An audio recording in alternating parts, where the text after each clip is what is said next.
Welcome to this month's OORI Earth Engagement.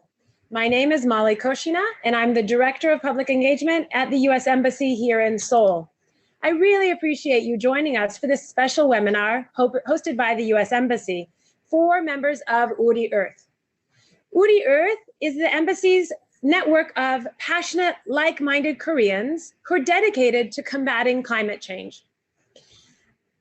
We're making climate change a top priority in all United States government priorities. OORI Earth is at the heart of this effort for the Embassy. If you've not yet signed up to be a member of OORI Earth, please do so with the link in the chat box below. Today, we have a very special guest for you. From the West Coast of the United States, I would like to extend a warm welcome to Mr. Vincent Stanley. Vincent, co-author of The Responsible Company, has been with Patagonia on and off since its beginning in 1973, and he has played key roles as head of sales and marketing.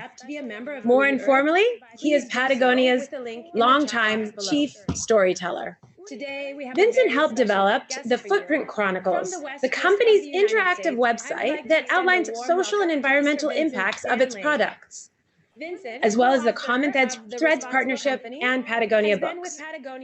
He currently serves as Patagonia's company philosopher and is a resident fellow at the Yale Center for Business and Environment. He's also a poet whose works have appeared in Best American Poetry. Without further ado, please welcome Mr. Vincent Stanley. Okay.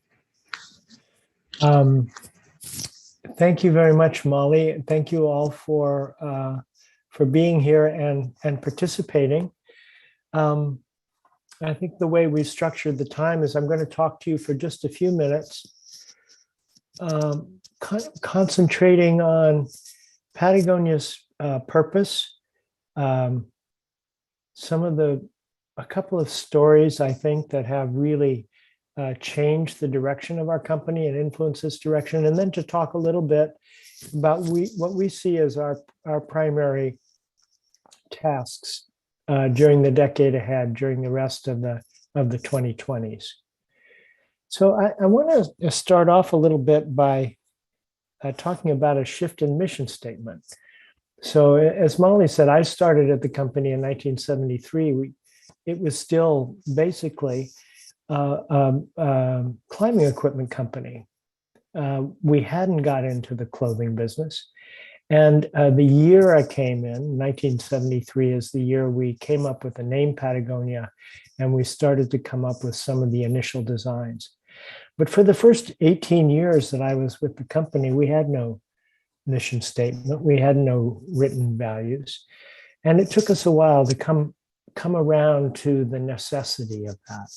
And I remember feeling very skeptical when we came up with the first mission statement, because I didn't like mission statements. I thought, what I don't like about them is the language. We strive to do this. We hope to foster this sort of activity. And what that meant to me is that the company intended to do good things in good times, and that when the going got hard, the company could drop its commitment to doing those important things and carry on with business as usual. But we came up, the original mission statement was build the best product, cause no unnecessary harm, and use business to inspire and implement solutions to the environmental crisis. Now, this was 1991, so we've been talking about the environmental crisis for 30 years. And I remember at the time thinking, well, at least this second clause, cause no unnecessary harm, acknowledges that we actually do harm as a manufacturer, that in the process of making clothes, we also extract from the earth more than we take. We cause pollution. So I thought, okay, that's real. And then the other thing I noticed as time went on is how seriously our employees in our community took this mission statement. They took it to heart. And so people would ask themselves, how do I change my work in order to realize this mission statement? And lo and behold, I think we had always intended to build the best product. That was always coming out of mountain climbing equipment, making mountain climbing equipment, you have an emphasis on quality that's very strong because your customers are trusting their lives to your gear. And we never lost that for the clothing. But we didn't know very much in 1991 about that was very precise about the kind of harm we caused. We had always intended, primarily because we had this very elaborate, complex supply chain that all companies now have. And so we didn't know very much about what happened when we passed an order off to our agents in Hong Kong or in China or in Vietnam. We didn't really know what happened when they procured the cotton, or then they contracted with a mill to have the fabrics made, or a sewing factory to have things sewn up. We were concentrating on the design and the marketing. So what happened is that in the 90s, we really started to pay attention to this cause no unnecessary harm. We started to ask serious questions about what goes into our products, what are the environmental and what are the social implications? Are people paid fairly? So I became a believer in that mission statement. I saw it work. I saw it become more real over time rather than just a plaque on the wall. But so I was having a conversation with Yvon Chouinard, our founder, and in 2018, about 3 years ago, and he said, "Yeah, I'm going to change the mission statement." And I was horrified. I thought, "Oh my gosh, this is so important to everybody in the company, that mission statement. Why are we, it took so long for us to really make it real. Why?" And he said, "Well, there's a couple of reasons. One is the environmental crisis is so much more serious now.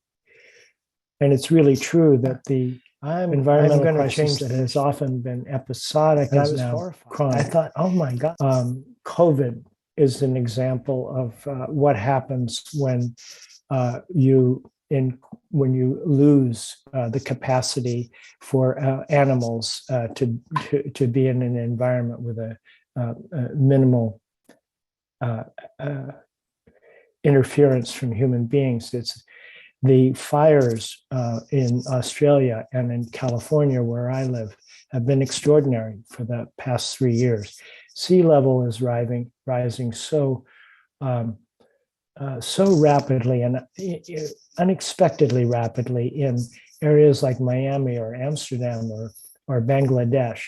And all around the world, 40% of the population of the world lives near a seashore. And we all know what the effects of climate change are and the dangers they pose for everything, for how we grow our food, how we live our lives. So the environmental crisis is more serious and it deserves more serious attention. But the other reason Yvon wanted to change the mission statement was this clause, cause no unnecessary harm.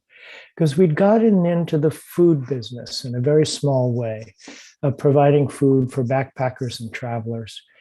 And what we discovered is when we started to look at agricultural practices, that if you actually adopt regenerative organic practices, which is more than just not using chemicals on the soil, it's adopting practices like minimal tillage, crop rotation, companion planting, practices that bring the soil back to health.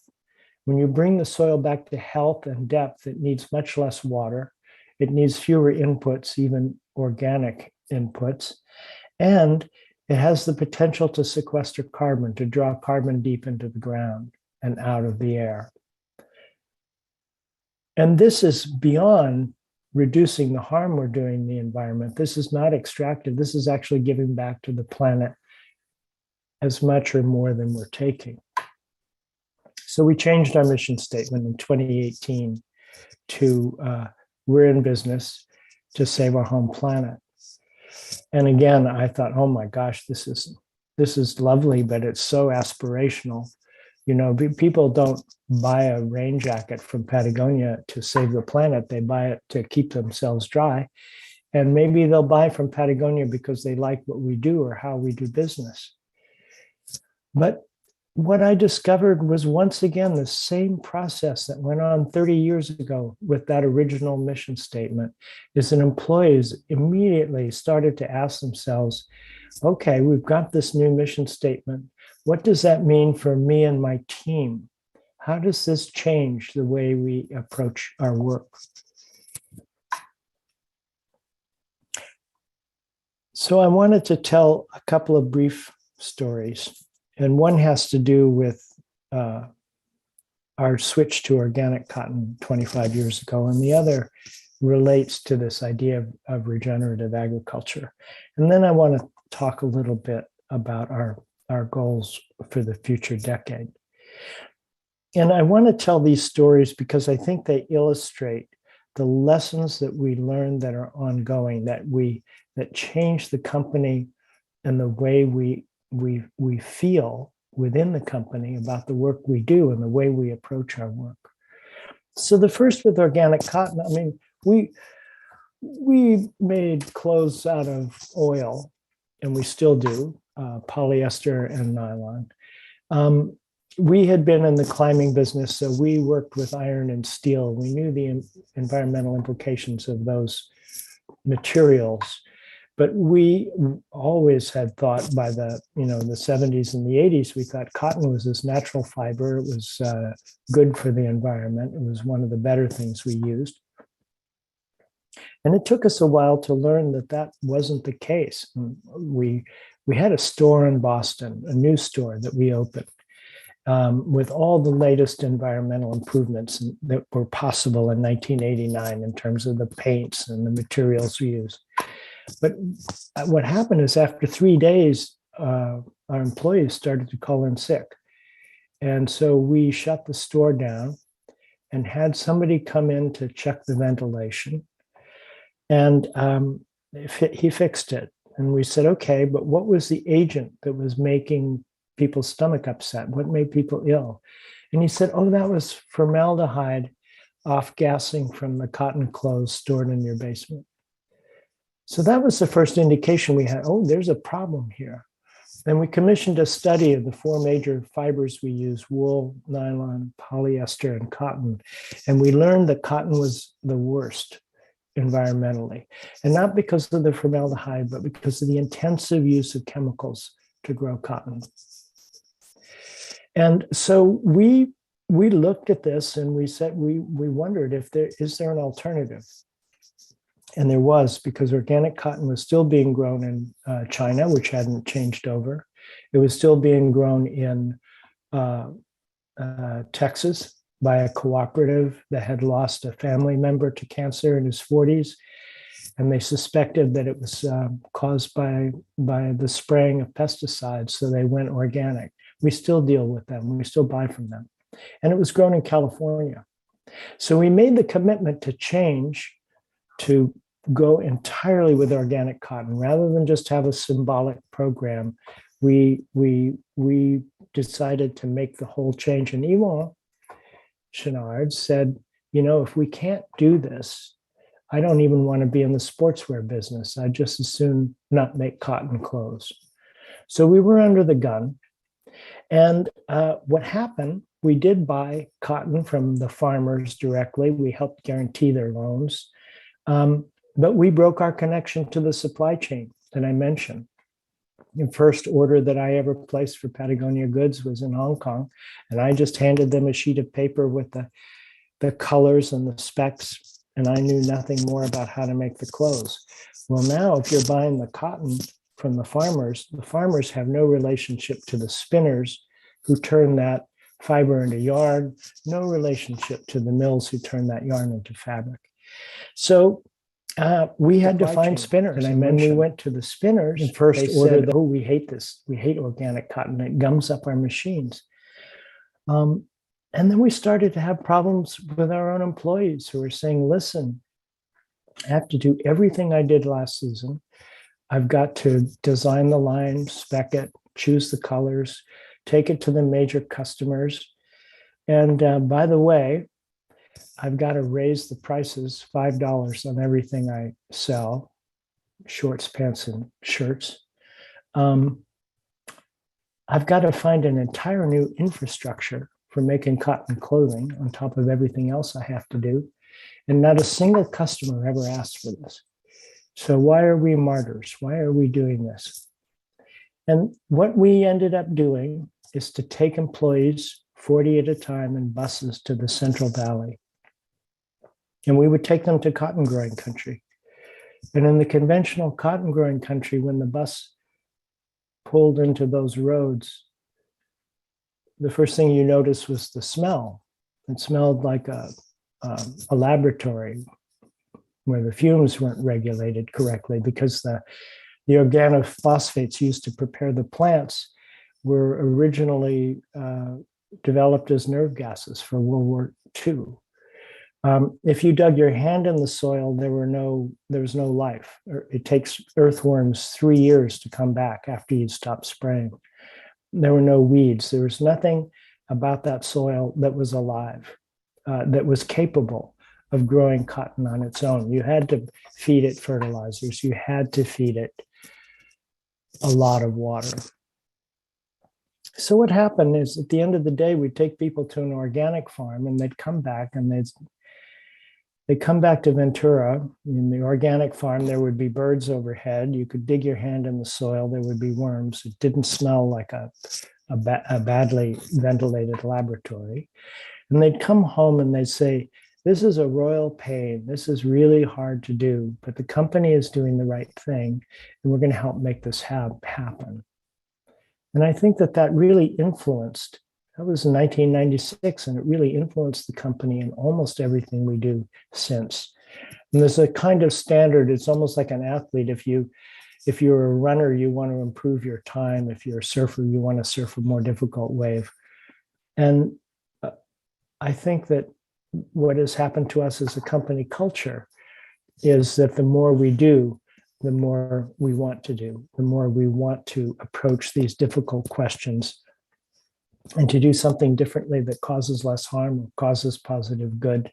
And at the same time, works very well for our business, creates an enormous loyalty among customers, has earned us a very good reputation. I think we, in a Gallup survey, we're regarded as the most trusted company in the United States. So that's one story. And I just wanted to tell briefly this other story, because I think it illustrates the potential for business to address the problems that we face. I really believe that many of you are young, and in your working lives, the environmental crisis and the resulting social crisis is just going to be part of your work. Addressing that, trying to solve the problems, trying to adapt our lives to the changing conditions on the planet, and trying to save the planet along with ourselves. And in doing so, the role of business is that business can create self-sustaining activities that actually help, that don't require a rise in taxes from a government, that don't require a philanthropy from a foundation. So I'll give you this example. We have this wonderful man named Wes Jackson, who's an old friend, and he is an agronomist who has dedicated his entire life to restoring the health of the Great Plains, that enormous area in the middle of the United States that used to have thousands of buffalo, and it had topsoil that was 3 or 4 meters thick, left by the glaciers. And he was telling us, he said, you know, I've developed this plant, this amazing plant called Kernza, and it's a perennial wheatgrass that has roots that go 3 meters deep into the ground, and they just absolutely disturbs and moves around the microbes and the fungi that bring soil to life. And it's this amazing thing. called it Kernza. And we said, that's fantastic, Wes. Where can we buy some? And he said, oh, you can't buy Kernza. And we said, well, why not?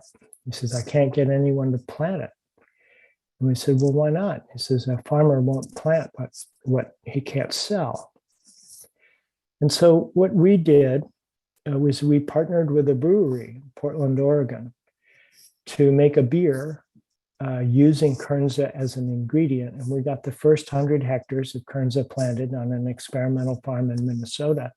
But now cereal companies are interested in Kernza. They planted thousands of hectares of this perennial wheatgrass because the cereal companies are interested in doing a little bit of carbon farming, anticipating the cost on carbon and looking at the potential to sequester carbon using regenerative organic practices. So I tell that story as a kind of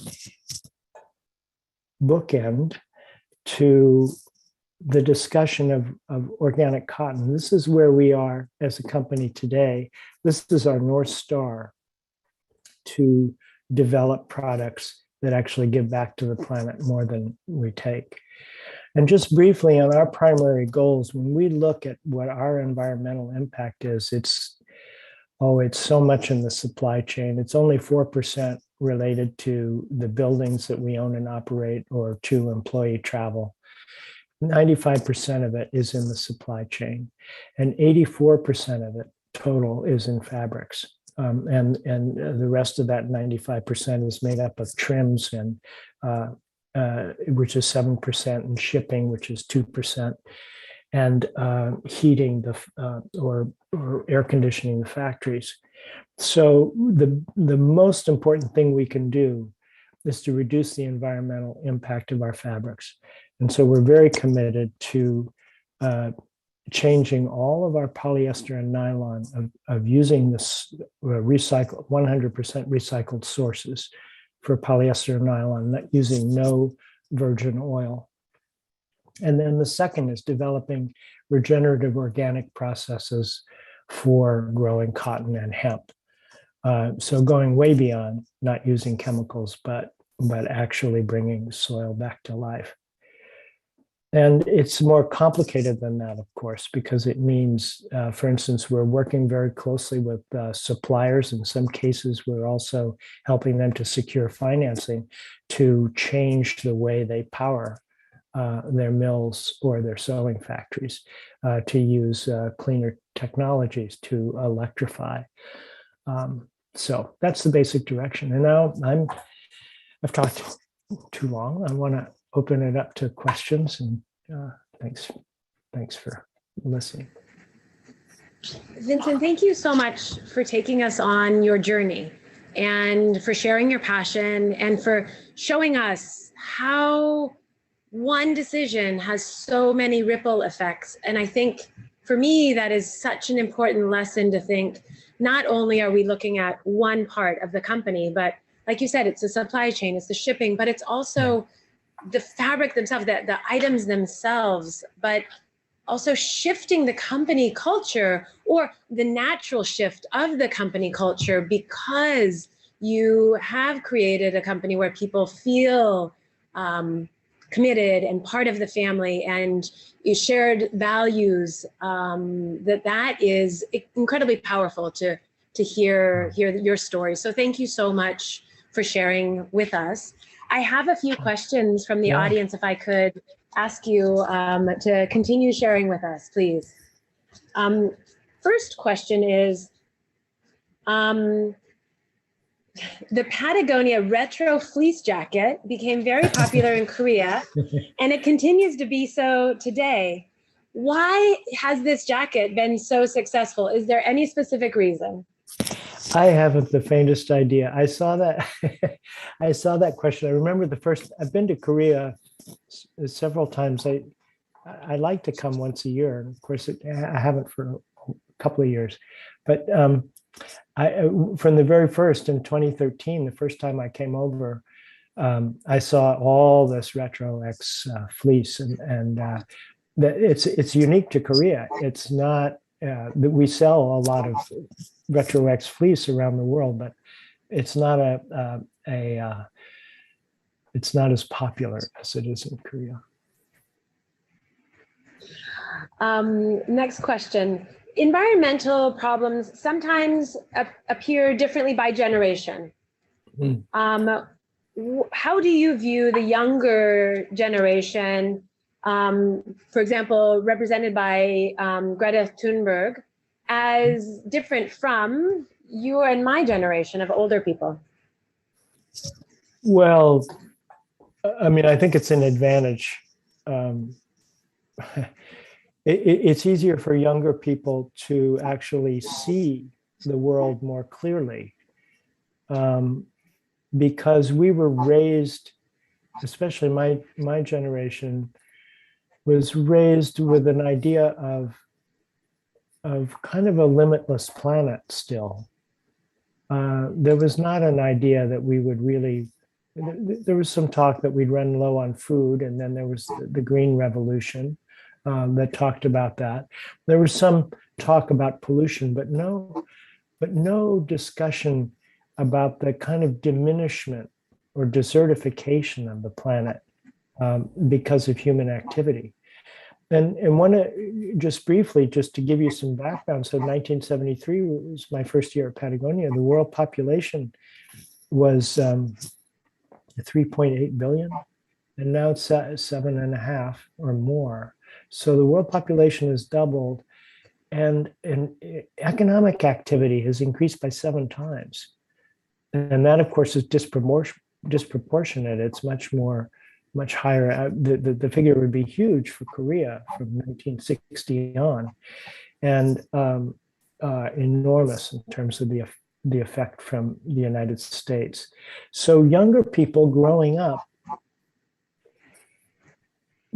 don't have the myth that we had growing up that resources are limitless. They understand that they're working in a very constrained world, and that we need to wake up and really change the way we behave if we're going to survive and to bring along. We need to bring along the plants and the animals with us. We're not going to be able to live on an Earth that resembles Mars. So yes, I think I'm heartened. I've been through several generations of younger people because I'm so old. So I remember young people coming in the 80s and the 90s, and a lot of them were go-getters, and they brought energy to the place. But what I noticed with the newest generation is the kind of commitment to change that I think is really significant. In a way, reminds me of the people I grew up with in the 60s in terms of the idea of the necessity of change. Thank you. I have a number of questions that deal with the cost of doing business, balancing the cost with commitment to the environment. And they all sort of the essence of the question is, how do you balance that? How do you balance company development and continued investment in the future of the company with commitment to the environment? That I think 4 have popped up, sort of asking for guidance on that. Okay. That's a very good question. I'm going to give a kind of complicated answer. I think first off that a lot of businesses are without, in English, the phrase would be without a rudder, that they have expanded beyond the original purpose they had, and they no longer really know why they're in business.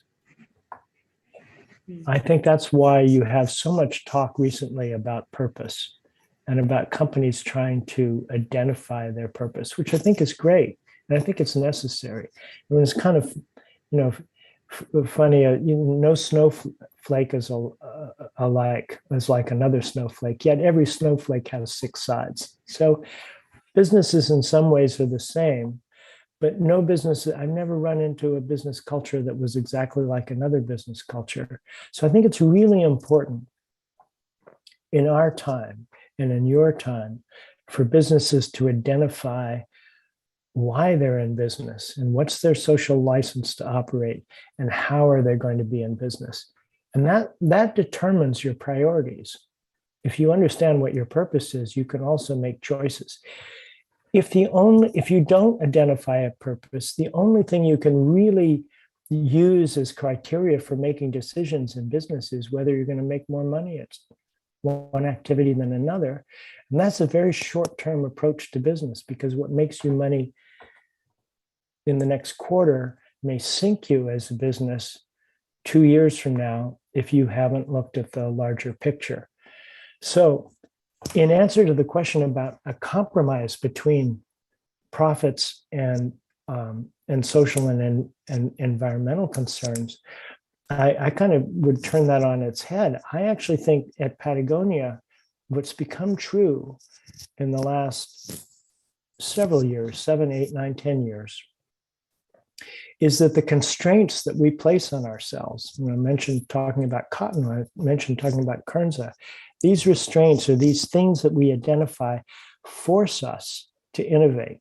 We can't just take the lazy route of saying, okay, we're going to become 3% more efficient in the way we produce our t-shirts this year. That's not open to us. And so the constraints drive innovation. That innovation also differentiates us from other businesses, helps create a bond with our customers, and also helps us create products that we wouldn't have otherwise imagined. So what I see is that our profits actually derive from our purpose. They're not a compromise.